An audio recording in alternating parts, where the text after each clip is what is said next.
add like 2 to 3 tablespoons of oil, what usually happens is that it gets a little bit too slippery, and then everything, it just won't hold its shape. Even this might be a little bit too much, so we'll just transfer it over there.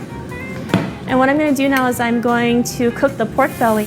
A lot of the fat is going to render, which is also why you don't want to add too much oil. See, even when you add the pork belly, you can see it makes a sail sound, right? At this point, we can add 3 pieces of shrimp, a little bit of onions. Turn the heat back on. I like setting my proteins on one side. That way, you know, when I flip it, it's a lot easier to navigate. Here we go.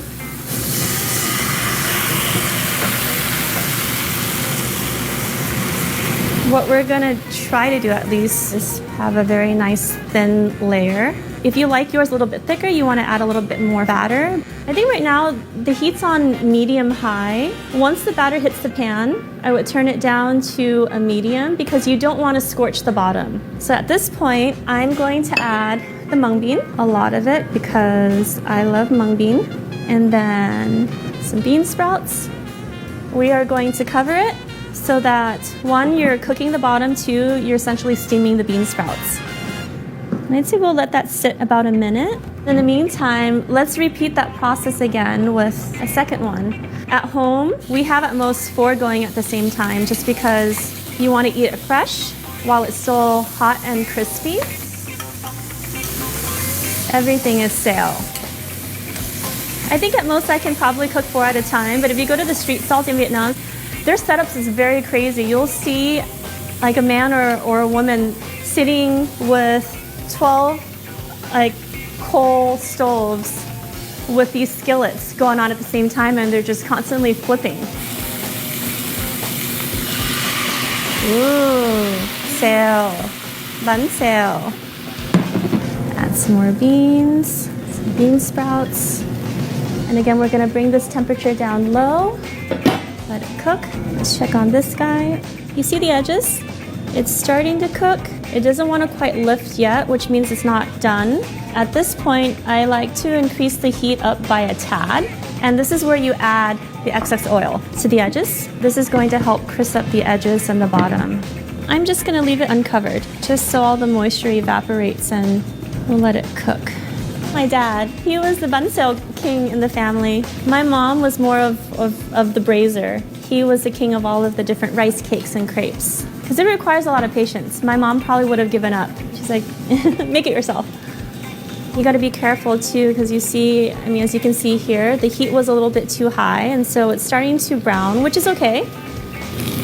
Ooh, you hear that?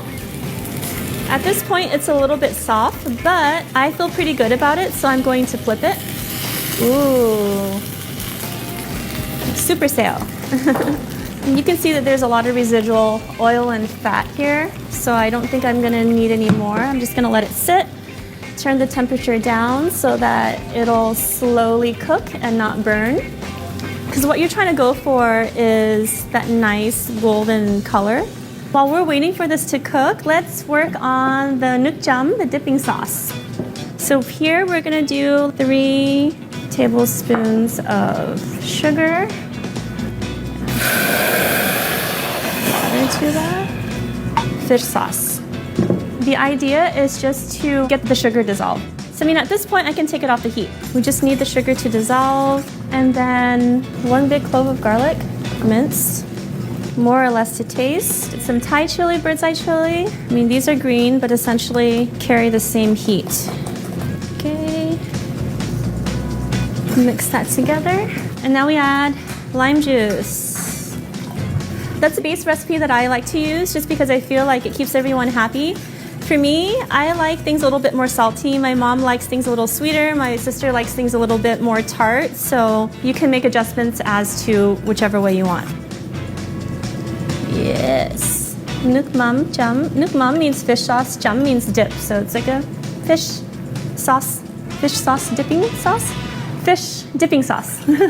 As you're cooking this, you're just gonna have to figure out where your hot spot on the pan and on the stove is, and just kind of move it around and make sure that you're giving the edge enough time to fully crisp. So as you can see, this one right here, beautiful.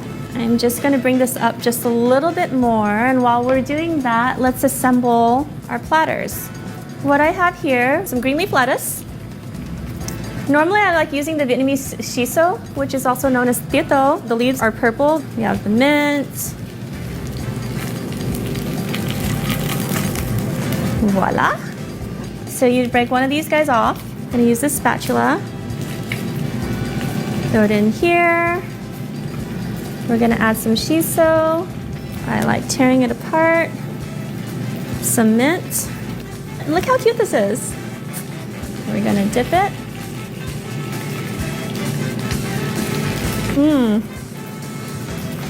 Oh, it's delicious. So